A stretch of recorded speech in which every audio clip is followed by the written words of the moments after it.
أعوذ بالله من الشيطان الرجيم. بسم الله الرحمن الرحيم. السلام عليكم ورحمة الله وبركاته. إن الحمد لله والصلاة والسلام على رسول الله وعلى آله وصحبه ومن والاه. رب اشرح لي صدري ويسر لي أمري واحلل عقدة من لساني يفقهوا قولي. Rabbi zidna ilman warzuqna fahman. Allahumma inna nas'aluka ilman nafi'an wa rizqan thayyiban wa amalan taqabbalan.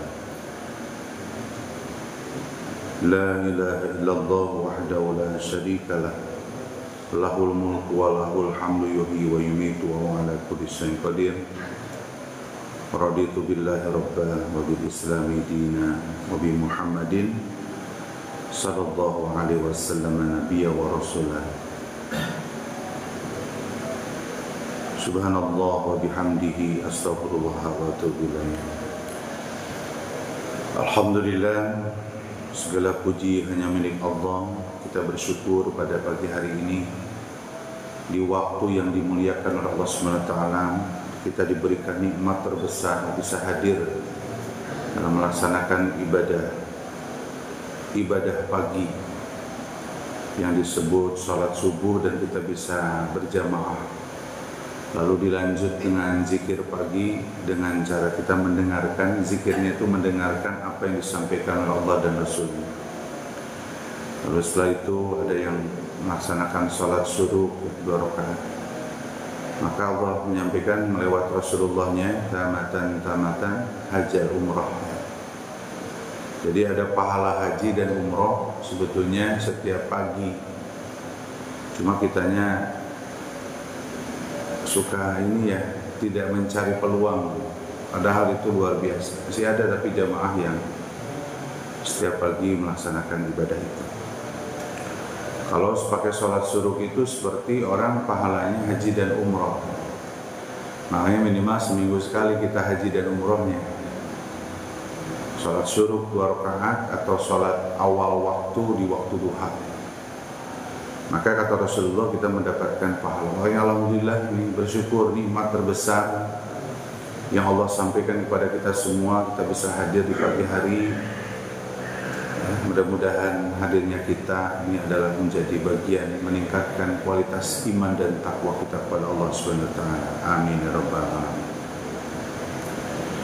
Salawat dan salam semoga tercurahkan pada junjungan kita Nabiullah, Nabi besar Nabi Muhammad SAW, pada keluarganya, para sahabat, dan semoga kepada kita semua selaku umatnya. Dan kita selalu kepada baginda ini memuliakan dan mencintai. Rasa cinta kepada baginda Rasulullah itu dibuktikan dengan cara bagaimana melihat baginda Rasulullah sebagai qudwahnya, sebagai contoh dalam hidup. Sumber daripada segala sumber dalam kehidupan ini, acuannya adalah baginda Rasulullah. Makanya kita sebagai umatnya diperintahkan oleh Allah untuk bersolawat. Jadi solawat itu kewajiban, hadirin, bukan sunnah lagi. Memperbanyak sunnah, memperbanyak solawat itu adalah masuk zikir mutlak, perintah Rasulullah. Nah, mari kita pada kesempatan hari ini kita bersolawat kepada baginda Rasulullah SAW. Allahumma salli ala Sayyidina Muhammad wa ala alihi wa sahbihi wa barik wa sallim. Amin. Hadirin berbahagia, pada kesempatan hari ini kita akan melanjutkan nanti materi adalah kebahagiaan itu unsurnya. Jadi kata Rasulullah itu apa? Kemarin itu pertama memiliki azwajan salih, pasangan yang solih. Kedua adalah anak yang solih dan solihah. Dan yang ketiga adalah teman yang baik yang solih dan solihah. Ini perintah dalam agama. Namun sebelum ke situ mari kita coba melihat ada beberapa pemahaman di masyarakat ya. Dalam kesempatan ini yang terkait masalah perbedaan pemahaman dalam membaca doa di antara takbir pada saat ketika melaksanakan sholat Idul Adha atau Idul Fitri. Jadi tata cara Idul Adha Idul Fitri itu kan kita mengucapkan takbir di rakaat pertama 7 kali, di rakaat kedua 5 kali. Setiap takbirnya itu ada yang suka membaca doa, ada yang tidak. Ini perlu dipahami dan disikapi dengan sikap terbaik. Kadang ada imam itu Allahu Akbar, Allahu Akbar, Allahu Akbar, nggak baca-baca. Oh, ini berarti imamnya nggak pakai baca doa. Kan kalau pakai baca doa memujikan hadisnya doif, memang hadis itu doif. Tapi memuji Allahu Akbar, Subhanallah, Alhamdulillah, wala ilaha illallah, wallahu akbar, Allahu Akbar, kan lama ya. Tapi ada imam itu Allahu Akbar, Allahu Akbar, itu nggak ada masalah. Perbedaan dua ini dalam takbir pada saat di rakaat pertama dan kedua itu adalah tidak ada bacaan, itu yang pertama. Yang kedua ada bacaan. Bacaannya itu memuji kepada Allah. Jadi bacaan itu subhanallah walhamdulillah itu bukan hadis, tapi ulama menyampaikannya sudah pakai itu. Jadi kalau cepat imamnya mau pakainya subhanallah, subhanallah, wallahu akbar, boleh. Karena inti daripada hadis itu memuji. Tetapi kalaupun tidak membaca tidak apa-apa ya. Jadi hadirin berbahagia, dua hal yang berbeda tidak perlu kita perdebatkan. Sekarang mah bicaranya bagaimana kita memperlancar ibadah kita, istiqomah dalam ibadah kita supaya kita menjadi dampak ibadah itu kepada diri kita. Itu yang harus kita sekarang fokus. Jangan suka inilah arogan dengan pendapatnya. Karena ternyata ketika kita belajar lebih luas, ternyata banyak pemahaman-pemahaman dalam tata cara ibadah. Terus yang kedua, ada juga dalam konteks takbir, kita akan diperintahkan di hari raya itu untuk menggemakan takbir. Nah, tapi kita harus tahu dulu bahwa takbir itu membaca itu gini, ada zikir itu muqayyad. Ya hadirin, ini para ulama nih, saya hanya menyampaikan saja. Zikir muqayyad itu zikir di mana waktu dan bacaannya ditetapkan. Jadi harus paham nih, harus ridho. Zikir, waktu dan bacaannya ditetapkan. Kayak tadi setelah sholat setelah sholat 5 waktu, sholat fardu, saya membaca istighfar, Allahumma antas salam, subhanallah walhamdulillah, subhanallah alhamdulillah, Allahu akbar 33 kali. Setelah itu ditutup dengan la ilaha illallah, lalu berdoa. Itu hadisnya ada. Kata Rasulullah kalau kamu sholat itu begitu. Terus yang lain bacaannya itu ditambah, sebetulnya banyak nambah-nambahin. Coba aja tanya imamnya, ada nggak hadisnya itu? Nambahin aja bacaannya. Itu zikir muqayyad. Jadi Pak boleh nggak, Ustadz boleh nggak kita ganti, nggak mau subhanallah, saya mau bacanya subhanallah wa bihamdi. Nggak bisa, tetap subhanallah saja. Itu zikir muqayyad. Zikir itu sekali lagi muqayyad itu ditetapkan waktunya, ditetapkan bacaannya. Seperti contoh lagi, ketika bicara zikir pagi itu redaksi hadisnya banyak.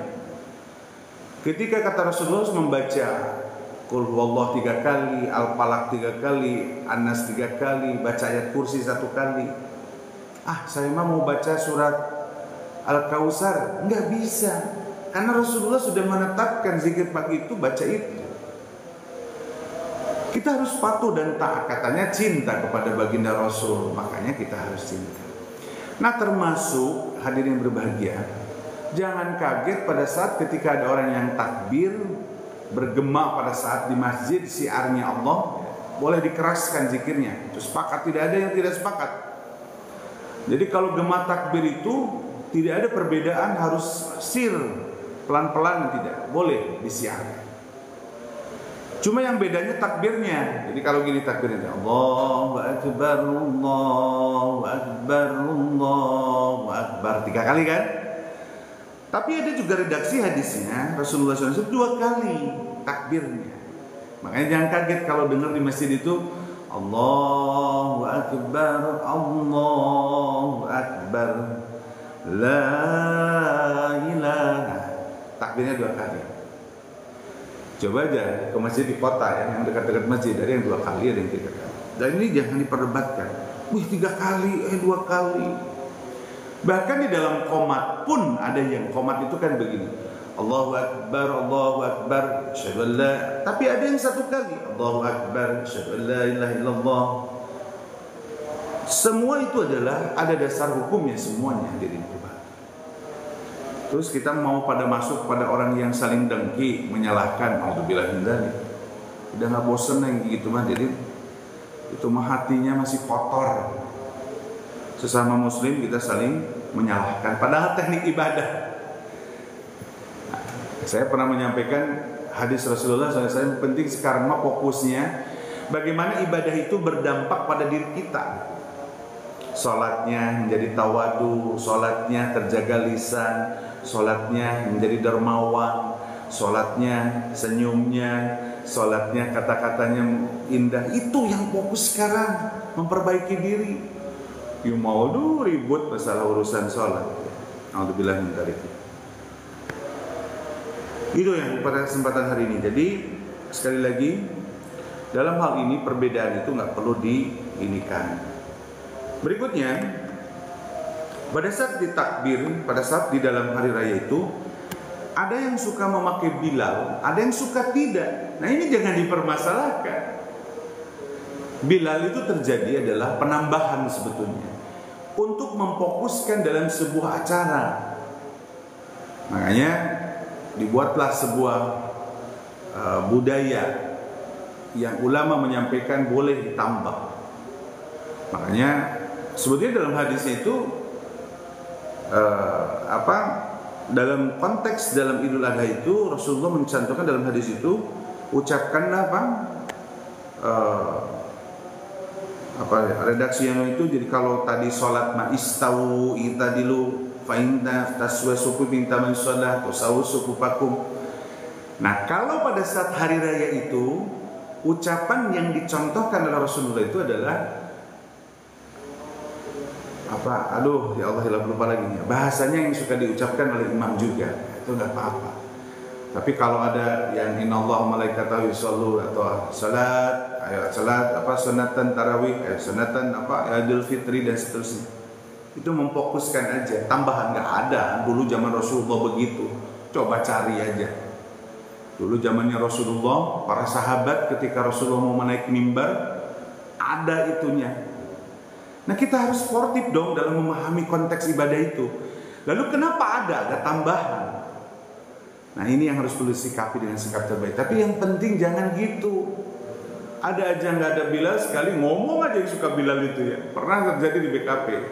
Ke saya menyampaikan, dilarang Pak Solihin, kapan larangnya gitu ya. Ini kan bahasa-bahasa yang kurang bagus ya. Sikapi dengan sikap terbaik perbedaan itu. Baik hadirin berbahagia. Makanya dalam kesempatan ini konsep dasar dalam ibadah itu yang penting ada dasarnya, dan dasarnya itu pertanggungjawabannya nanti sama Allah SWT.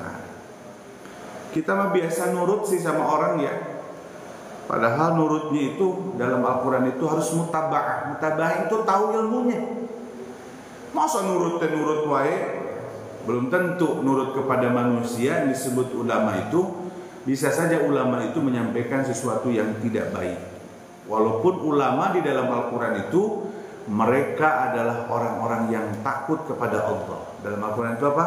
Innama yakhshallahu min ibadihil ulama. Kata Allah itu yang disebut ulama itu sesungguhnya orang yang takut sama Allah. Kalau takut sama Allah, dia tidak akan pernah melakukan ibadah sesuai dengan perintah Allah dan Rasul. Begitu ya hadirin berbahagia.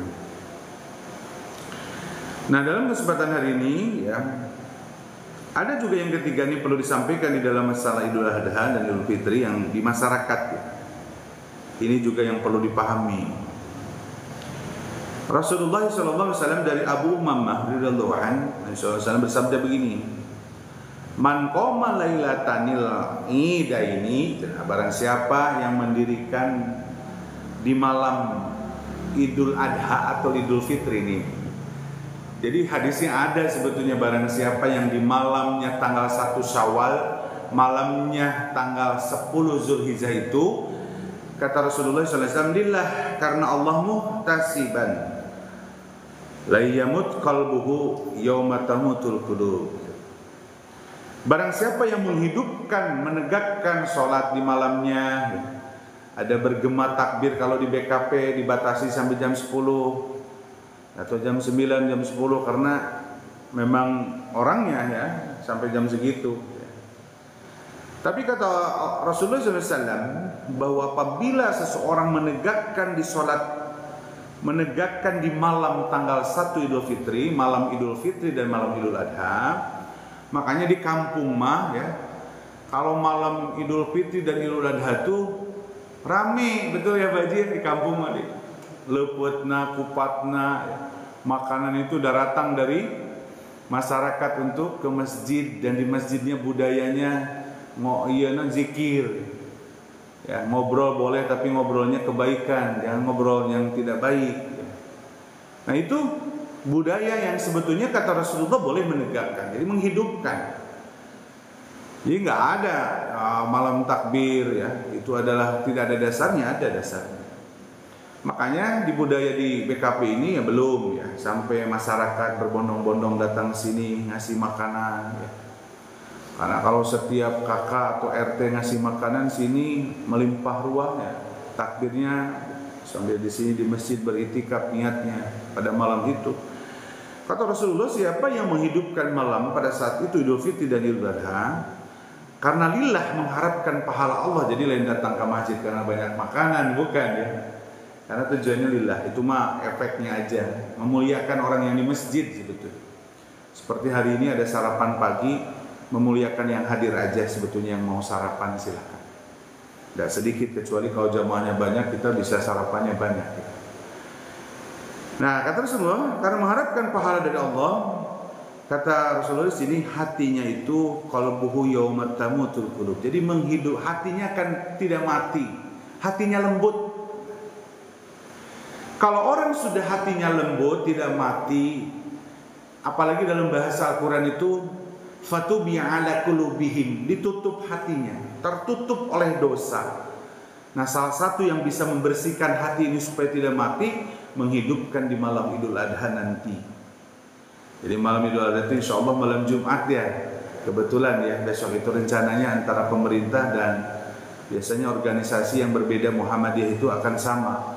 Bahkan Mekah Al-Mukarramah ya, di Saudi Arabia pun kemungkinan menjadi haji akbar di hari Jumat. Dan di BKP Baitur Rahim insya Allah ikuti pemerintah ya, kemenang ya. Kemungkinannya di Jumat, berarti kita menyembelihnya di hari di hari Sabtunya, karena hari Jumat itu ada sholat Jumat.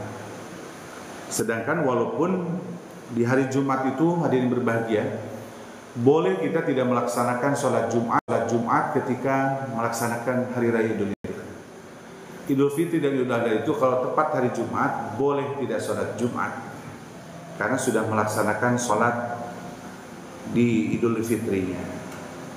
Tapi kalaupun Jumatan juga tidak apa-apa. Jadi ini yang belum kita pahami. Jadi sehingga di hari Jumat itu kalau di off kan tidak ada Jumat, kaget. Makanya kita pindahkan di hari Sabtu supaya menghindari konflik gitu. Padahal sebetulnya dua-duanya boleh, dua-duanya diperbolehkan. Semua itu disampaikan oleh baginda Rasulullah SAW. Baik hadirin berbahagia, itulah beberapa pemahaman yang perlu kita sikapi dengan sikap terbaik. Sikap terbaiknya apa? Kalau berbeda senyum saja, ya. Tidak perlu harus komen, apalagi komennya menyakitkan. Bolehlah kayak gitu. Baik hadirin, pada kesempatan hari ini saya mau menyampaikan bahwa Allah dalam itu bahwa kalimatnya itu arba'un min sa'adatil mar'i ayyakunu zawjatuhu salihan waladuhu abror wa khulatahu sholihin. Kata Rasulullah, ada 4 kebahagiaan ketika seseorang meraih bahagia. Yang pertama, punya pasangan. Kemarin sudah dibahas bagaimana tanggung jawab seorang laki-laki, bagaimana patuhnya seorang istri, kewajiban seorang istri pada suami dan sebagai ibu, sudah kita bahas. Makanya kalau itu diraih, bahagia tuh.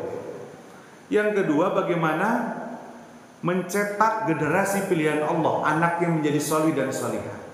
Ini sedang proses yang punya anak.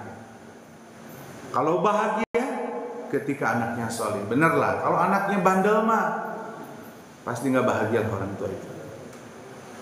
Yang ketiga ini disebutkan wahulatahu sholihin. Yang ketiga, memiliki teman yang baik. Jadi sahabat yang terbaik menurut Rasulullah SAW itu adalah sahabat yang mengajak kepada kebaikan, solih dan solihah. Bahasa anak-anak muda mas sekarang Bu Haji, circle, geng lah bahasa orang nama. Kelompok-kelompok nongkrong, kelompok-kelompok ngariung sok ngobrol. Nah, Rasulullah memberikan clue di sini, memberikan perintah kepada kita semua. Kalau kamu ingin bahagia, bertemanlah dengan orang yang baik. Kita aja logikanya kalau punya teman yang songong, yang sombong, suka melecehkan, tidak menghargai, pasti meninggalkan teman itu. Ya, itu ngapain coba dilanjutin? Anak orang dianya suka ngehina kita, kadang suka merendahkan kita, kan nggak mau. Tapi di sini kalimatnya adalah teman yang baik. Kita coba lihat, Allah menyampaikan di dalam Al-Quran, hadirin. Jadi ini sebetulnya dasarnya Al-Quran, hadis. Perintah untuk memiliki teman yang baik, sahabat yang baik. Kalau punya teman yang baik dan sahabat yang baik, solih dan solihah, itu akan membawa nantinya manfaatnya, kata Rasulullah. Nih kita lihat ya. Saya hanya membacakan, teman-teman hadirin yang berbahagia. Allah menyampaikan di dalam surat An-Nisa. Surat An-Nisa itu surat keempat ayat 69. Allah kalimatnya itu, ketika kita melaksanakan sholat 17 rakaat itu, tadi di bacaan Fatihahnya itu ada doa yang kita harapkan kepada Allah itu, meminta jalan yang lurus, betul ya Baji? Ihdinas siratal mustaqim. Ya Allah, tunjukkanlah jalan yang lurus. Siapa mereka yang jalan lurus itu? Siratal ladzina an'amta alaihim. Adalah orang-orang yang diberikan nikmat. Saya tanya, siapa yang orang yang diberikan nikmat? Nah, ini di tafsirnya surat An-Nisa surat keempat ayat 69. Allah menyampaikan begini, faulaika wa may yuti'irrallah wa may yuti'illaha wa rasul faulaika ma'al ladzina an'amahu Allah. Hei, kamu taat sama Allah dan Rasul dan orang-orang yang diberikan nikmat. Siapa mereka? Para nabi, kedua para siddiq, para syuhada, dan yang keempatnya adalah wassolihin, orang-orang solih. Jadi orang solih itu diberikan nikmat sama Allah. Jadi hadirin, ketika kita membaca Al-Fatihah itu kan sholat itu doa. Pada saat ketika membaca Al-Fatihah itu, ihdinas siratal mustaqim, ya Allah tunjukkanlah jalan yang lurus, siratal ladzina an'amta, orang-orang solih ya Allah, gitu dalam hati itu. Kemarin sudah dijelaskan orang solih itu gimana ya. Kan orang solih itu kelihatan coba dalam tutur katanya, dalam sikap dan perilakunya. Yang dipilih itu jadi teman itu ya. Nah di sini kalimatnya di dalam ujung ayat itu, wahasuna ulaika rafiqo, itulah teman yang terbaik tuh. Cek Allah teh, kamu tuh kalau punya sahabat, carilah sahabat yang baik dan solih dan solihah, yang sip ibadahnya, rajin ibadahnya, ngajak kepada kebaikan. Nah makanya kalimatnya adalah wahasuna ulaika rafiqo, sesungguhnya orang-orang solih itu adalah teman sebaik-baiknya. Lain dijauhi, iya mah kadang ngajauhi, era jeung si eta mah sok ngajak we salat, nah gitu ya. Gitu ya, supaya diajak sholat, supaya diajak baik. Makanya tetapi memang kita dalam bersosialisasi Jangan sampai kita bergaul karena perbedaan itu. Tidak. Kalimatnya adalah hak. Nah, makanya Rasulullah SAW, oh ini enggak, saya sampaikan. Al-Quran sendiri ya menyampaikan lagi. Dalam Al-Quran pun tadi diperintahkan untuk kita memiliki sahabat yang baik, sahabat yang solih. Sebaik-baiknya teman sahabat itu adalah orang-orang solih. Kita sepakat ya. Standar kesolihan seseorang itu adalah kemarin sudah dibahas. Surat Ali Imran 114, 115. Surat Al-Isra 17, 23, 24 itu kan indikator orang-orang solih. Makanya kadek itu hati-hati ya. Tapi bukan berarti kita harus benci ya. Kita menghindari kepada orang-orang itu supaya kita tetap istiqomah dalam ibadah kita. Karena ketika ada 5 orang kita berkumpul, lalu 4 orangnya tidak mengajak kebaikan, yang satunya mengajak kebaikan, maka yang besar, yang banyak itu akan mengalahkan yang sedikit, betul ya? 4-4-nya nggak mau sholat dulu, yang satu mau sholat ya. Kadang jadi begitu ya, terbawa. Makanya itu. Di dalam surat Al-Kahfi, surat ke-18 ya, ayat 28, Allah menyampaikan, A'udzubillahi minasyaitonirrajim, wasbir nafsaka ma'al ladzina yad'una rabbahum bil ghadati wal asyi yuridu wahha. Kata Allah itu, maka bersabarlah dan bersabarlah kalian bersama-sama orang yang selalu menyeru kepada Tuhannya di pagi dan petang dalam menghadap wajahnya. Maksudnya bertemanlah dengan orang-orang yang selalu sholat. Pagi dan petang itu kan, sholat itu kan 3 waktu ya. Sholat subuh, sholat zuhur, dan asar itu kan di siang hari, dan malam hari adalah maghrib sampai isya. Ini diperintah oleh Allah Subhanahu Wa Taala. Jadi kamu tuh kalau bergaul ya, maka carilah orang-orang yang selalu menyeru kepada Allah dan kepada di pagi dan petang, senantiasa terus menerus ya. Ini perintah dalam agama. Jadi hadirin, saya menyampaikan bahwa ketika Rasulullah mengatakan kalau kamu ingin bahagia, maka carilah teman yang solih dan solihah. Tapi bukan berarti kepada orang yang nggak pernah sholat kita harus benci, tidak. Awas, hati-hati. Tetap kita memuliakan kepada orang walaupun dia tidak sholat, tidak ikut kajian, tidak ikut majelis, tetap karena dia sebagai seorang manusia. Tapi yang disebutkan di sini dalam hadis itu sahabat, beda dengan teman. Kalau sahabat itu ya saling berbagi, kata Rasulullah. Yang disebut sahabat itu saling menasehati. Makanya perintah di dalam surat pendek itu Al-Asr ya. Di situ watawasau bil haq watawasau bis sabr. Jadi yang namanya orang ketika bertemu itu saling menasehati, sebetulnya perintahnya. Ayo kita mah kadang masuk ketika bertemu, kadang ngobrolnya ngagulin dirinya. Kita mah kadang tidak pernah menyadar diri ya. Ngobrol jeung teman teh ngomongin kitanya, pribadinya, walaupun bukan ngomongin orang ya. Tapi ngomongin kitanya itu membuat orang teh saya mah ngomongkeun ieu manehana ya.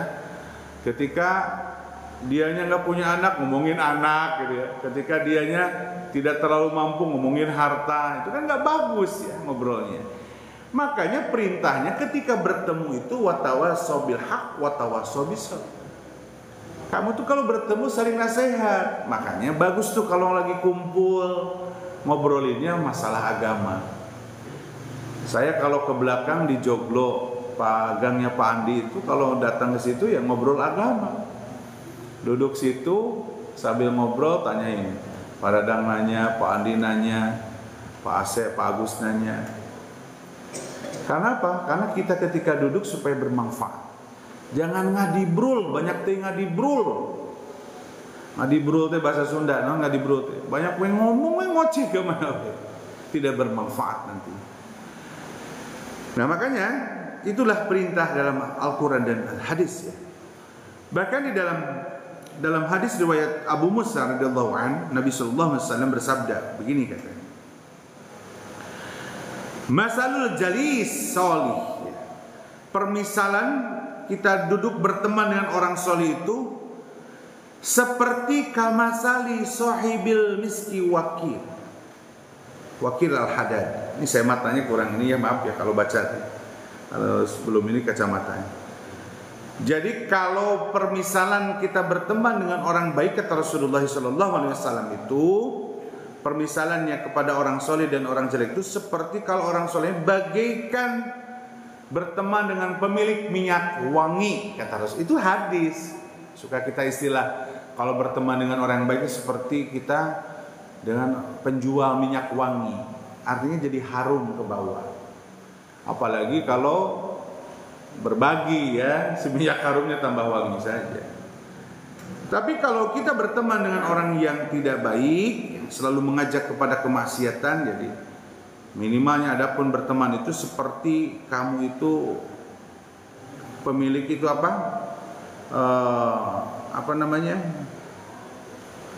seperti pandai besi. Ini bukan berarti pandai besi salah ya. Maksudnya pandai besi itu kan kerja keras ya, bikin besi, golok apa segala kan bau tuh, maka baunya akan ke bawah. Makanya hati-hati. Apalagi kalau ada kasus kan temennya residivis ya, kita bergaul dengan itu, lalu ternyata dia mengulang kesalahannya.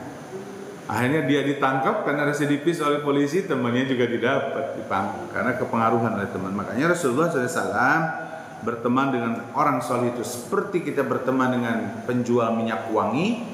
Tapi kalau berteman dengan yang selalu bermaksiat, ngajak kepada kejelekan, itu seperti kita bergaul dengan pandai besi, bau lah, nanti kita ke bawah baunya. Begitu ya.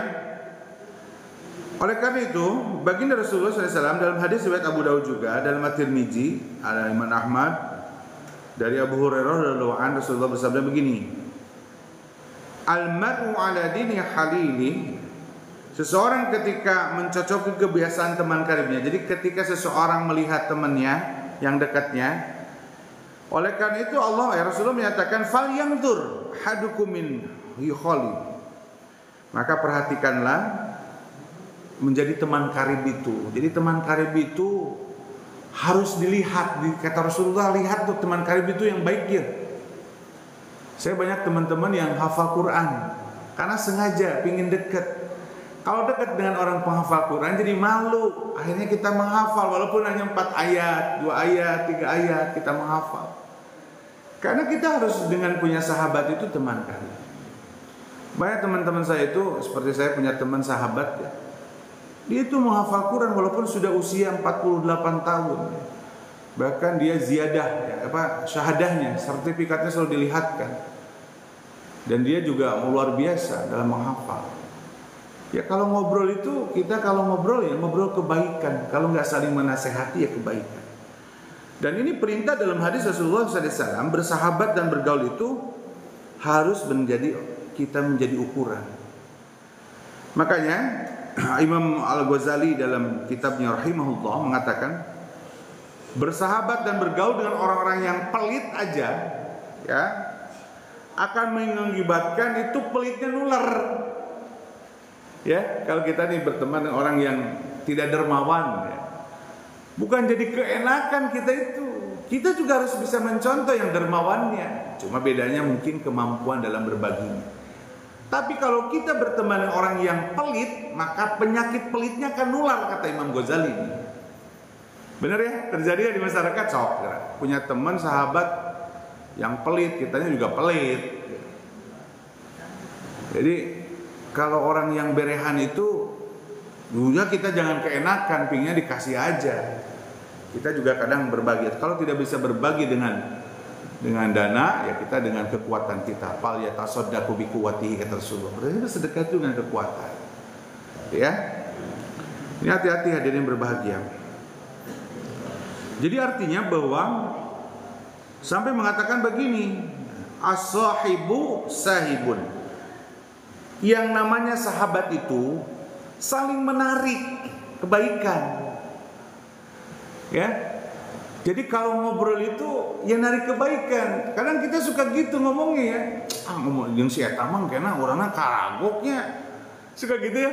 Karagok ada dia mah. Jadi kitanya enggak enak gitu ya.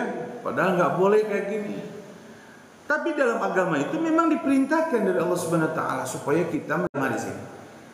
Ternyata bonusnya itu luar biasa diri. Nanti kita coba lihat hadis Rasulullah SAW.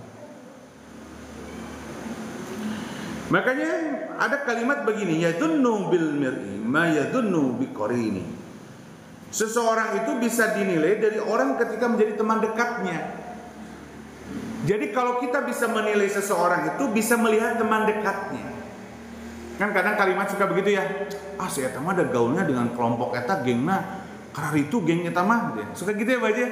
Benar enggak kalimatnya? Ini memang kalimatnya begitu. Si eta mah karena itu. Nah, gitu kan bahasanya. Jadi makanya Rasulullah mengatakan bahwa kamu berteman dengan orang yang baik. Ya, banyak sekali nih para ulama menyampaikan. Nah, sekarang kita coba di dalam hadis Rasulullah SAW. Pertama kita menceritakan bahwa satu lagi firman Allah nih, saya baca banyak sekali nih. Baru nanti kita manfaatnya apa. Di dalam surat Al-Quran, surat At-Taubah, surat 9, ayat 119, Allah menyampaikan perintah lagi. Ya ayyuhalladzina amanu taqullaha wa kunu mashadiqin. Ini perintah loh dari Allah. Katanya kita percaya sama Allah dan Rasulnya. Kata Allah itu, wahai orang-orang beriman, bertakwalah kamu bersama orang-orang yang lurus, bersama orang-orang yang jujur. Jadi perintah, ketika Allah memerintahkan kita harus bergaul dengan orang-orang yang lurus. Ini kita bicara lurus di sini yang memang istiqomah dalam ibadah. Ya, yang kebalikannya orang-orang yang suka ngajak kemaksiatan ya. Kan kita mau bergaul tidak ada yang ngajak kemaksiatan ya. Ini perintah dalam agama. Nah sekarang bagaimana manfaatnya berteman dengan orang yang soleh itu? Yang pertama katanya begitu ya. Ini saya merangkum bahwa manfaat ketika kita berteman orang atau bersahabat dengan orang yang soleh itu, yang pertama dia akan mengingatkan kita dalam beramal soleh. Juga dia akan memberikan nasihat pada saat ketika terjatuh dalam sebuah permasalahan kesalahan. Dia akan menasihati kita dan mengajak kepada kebaikan.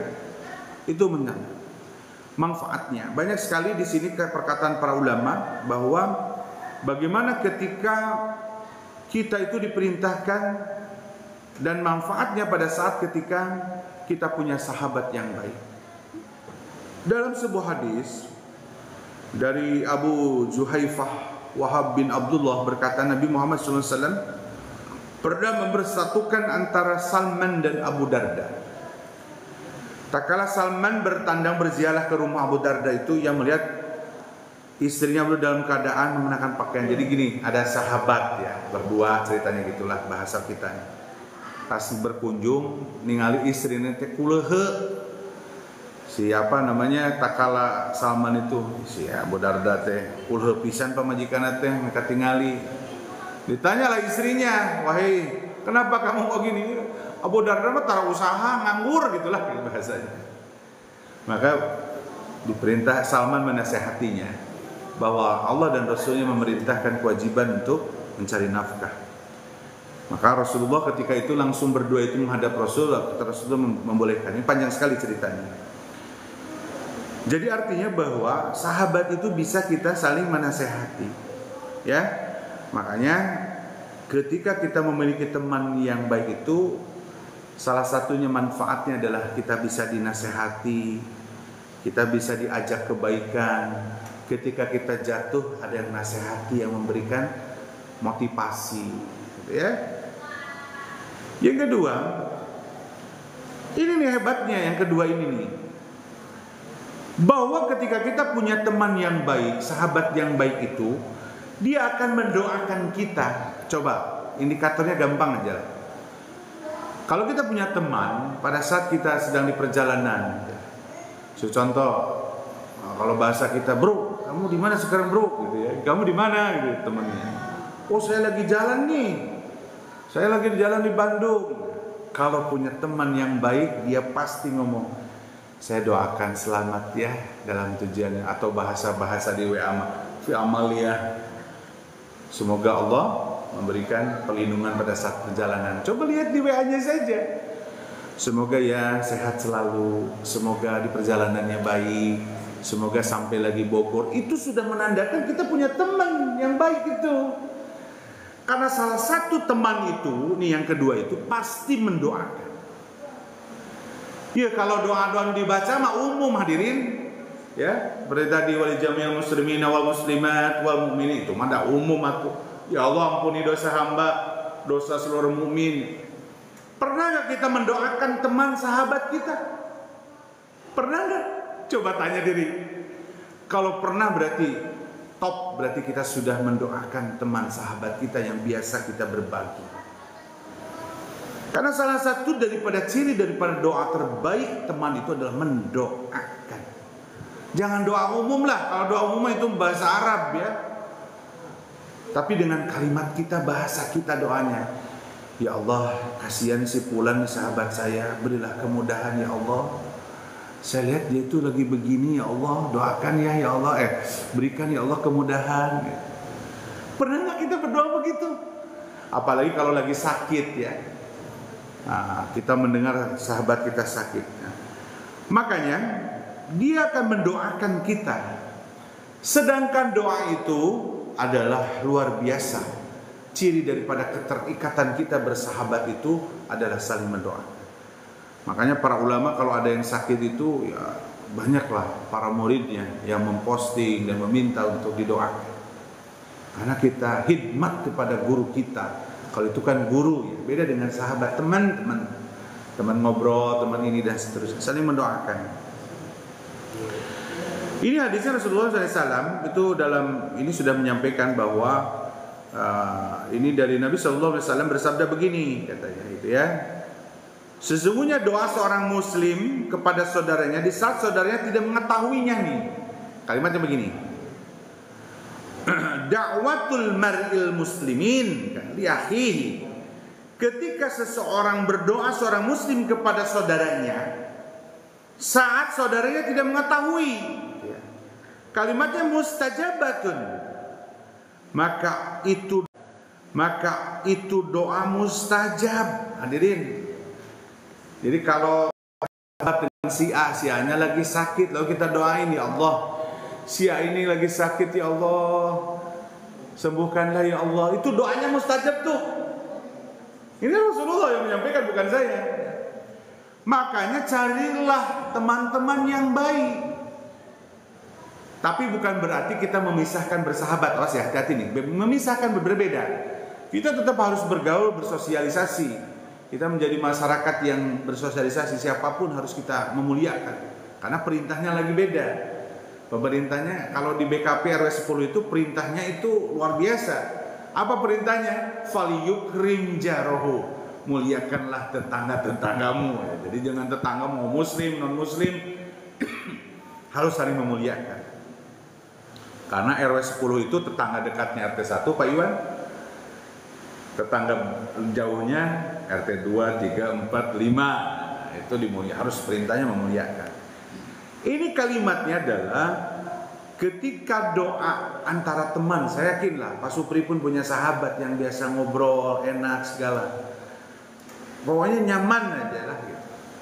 Carilah teman yang solih. Karena pada saat ketika dia berdoa kata Rasulullah, maka doanya itu terkabulkan. Hadirin yang Masya Allah nih banyak nih Al-Quran dan hadisnya ya. Nah. Ini kata Rasulullah SAW dalam hadis riwayat Bukhari dan Muslim. Kalimatnya begini. Jika kalian mengucapkan seorang doa, maka doa tadi akan terjun pada setiap hamba Allah yang solih di langit dan di bumi. Nah kalau ini memang ada kalimat ketika dalilnya itu doanya yang kita biasa baca di tasyahud awal dan tasyahud akhir. Assalamu alaina wa ala ibadillahis sholihin. Kata Rasulullah, kalau kamu baca itu, sebetulnya doa itu fa innakum idza falyatumu ma asabat kullu indallahi sholih. Jadi itu sebetulnya mendoakan seluruh orang-orang solih di muka bumi ini gitu ya. Jadi yang kedua dan yang terakhir hadirin, teman yang baik ini nih yang perlu kita perhatikan. Di saat ketika dibangkitkan di yaumil kiamah. Nih, kalau Qur'annya banyak sebetulnya. Ada cerita di akhirat itu nanti. Orang tuh gini diceritakan sama Quran teh, kamu tuh dulu kan jeung saya, kamu tuh di dunianya. Ayo tulungan saya. Kata gitu di Quran teh ya, bahasanya. Cek anu ditanya, cicing urangnya hese keur sibuk cara gitu. Jadi nanti itu antar teman itu akan memanggil-manggil untuk minta tolong. Dan orang-orang yang maksiat di dunia itu ketika temannya dia tidak akan bisa menolong teman yang lainnya. Kalimat yang terakhir ini hati-hati nih, teman yang sahabat yang dekat yang baik ketika dibangkitkan dia akan menolong kepada teman sahabatnya. Lihat, ini jangan disepelein ini nih. Kadang kita mau itu ya, padahal makanya dekat-dekatlah para ulama sebagai guru itu mah ya, bukan sahabat. Kita bicaranya kalau para ulama, ustadz itu mah guru. Ini mah sahabat yang saling berbagi dalam kebaikan, tapi tidak berdengki, tidak menjadi kelompok yang membuat jadi gaduh ya, tidak. Ini dari Abu Musa radhiyallahu anhu. Dalam hadis riwayatnya Bukhari ini. Ada yang berkata kepada Nabi kita Nabi besar Muhammad sallallahu alaihi wasallam, kalimatnya begini. Arajulu yuhibbul kaum, ada seseorang yang mencintai satu kaum ya Rasul. Namun dia tidak pernah jumpa, mencintai kaumnya tapi tidak pernah jumpa. Nah, kata Rasulullah disebutkan al-mar'u ma'amman ahabba. Jadi nanti kalau kamu cinta saja pada satu kaum itu, kamu rasa cinta apalagi tadi yang bersahabat. Nanti kamu akan dibangkitkan pada saat itu dengan yang kamu cintai. Apalagi kalau kita cintanya kepada Rasul ya, cintanya kepada Rasul, taat patuh ya pasti dapat syafaat. Ayo kita mah hayang dapat syafaat dari Rasulullahnya, tapi jauh hirupnya dari Rasul gitu ya. Kan aneh ya, kurang mah. Jadi surga teh murah banget ya. Walaupun sebetulnya itu memang ada jaminan. Barang siapa yang mengucapkan la ilaha illallah maka tadkhul jannah, kata Rasulullah, akan masuk surga. Cuma nggak serta merta tuh ya. Ngandelin syafaat dari baginda Rasulullah SAW itu ya kitanya harus patuh dan taat kepada Rasul, harus cinta kepada Rasul, ya. Jangan sabar itu. Makanya kalimatnya para ulama dari Hasan Al Basri itu, perbanyaklah teman-teman yang beriman dan beramal soleh, karena nanti akan memiliki syafaat di yaumil qiyamah. Jadi Pak Supri, kalau dengan saya berteman baik, sahabat baik, saling menasehati, ketika dibangkitkan itu Pak Supri bisa ngangkat saya. Kata, Pak, ya Allah itu Pak Supri itu teman saya dulu, sering bergaul. Pak Supri dapat dapat dispensasinya masuk surga, bisa ditarik, ayo tuh udah dia suka begini ya, bisa menjadi saksi. Jangan salah ini, itu benar. Yang membuat syafaat itu bukan dari Rasulullah aja, dari amal soleh bisa syafaat. Baca Quran, Bu Haji suka baca Quran. Fa inna sayati biyaumil qiyamah itu syafian di ashabi, akan menolongkan sahabat bacaan itu. Nah, termasuk di dalamnya nanti kurban akan memberikan syafaat daging bulu-bulunya dalam hadis itu. Teman yang soleh dan baik pun dia akan memberikan syafaat nanti di yaumil qiyamah. Jadi bukan hanya baginda Rasulullah yang diberikan izin untuk syafaat itu, orang-orang soleh pun akan diberikan syafaat nanti pada saat ketika dia bersahabat dengan orang-orang yang soleh. Hanya yang berbahagia kalimatnya dalam kesempatan ini. Ketika kita punya teman sahabat yang baik, maka akan menularkan kebaikan teman kita kepada kita. Tapi ketika kita bersahabat dengan teman-teman yang bermaksiat kepada Allah, itu pun akan menularkan kemaksiatan itu kepada kita semua. Maka dalam kesempatan hari ini, tapi ingat tetap pesannya, jangan membeda-bedakan bergaul, tetap ya kalimatnya. Tapi ini perlu disampaikan karena bahagia pada saat ketika kata Rasulullah memiliki teman-teman yang saleh. Demikian bisa disampaikan pada kesempatan hari ini. Semoga kita diberikan hidayah oleh Allah Subhanahu wa taala menjadi figur-figur pribadi-pribadi generasi pilihan Allah, yaitu adalah generasi pilihan Allah itu adalah orang-orang solih. Dan orang-orang solih tadi kata Rasulullah didoakan oleh seluruh muslim yang sholat, karena doa itu ada di tasyahud awal dan tasyahud akhir. Assalamu alaina wa ala ibadillahis sholihin. Jadi sholihin mah Bu, nama saya didoakan terus. Alhamdulillah. Orang-orang soleh mah pasti didoakan. Demikian bisa disampaikan. Terima kasih atas perhatiannya, mudah-mudahan bermanfaat. Ini adalah bagian daripada kita beramal soleh, dan mudah-mudahan Allah memberikan hidayah kepada kita semua untuk menjadi kuat, menjadi pribadi-pribadi yang menjadi anak-anak yang soleh dan memiliki anak-anak yang soleh. Amin ya rabbal alamin. Aqulu qouli hadza wa sallallahu wa lakum subhanakallahumma wa bihamdika asyhadu an la ilaha illa anta wa astaghfiruka wa atubu ilaik. Demikian, wassalamualaikum warahmatullahi wabarakatuh. Kita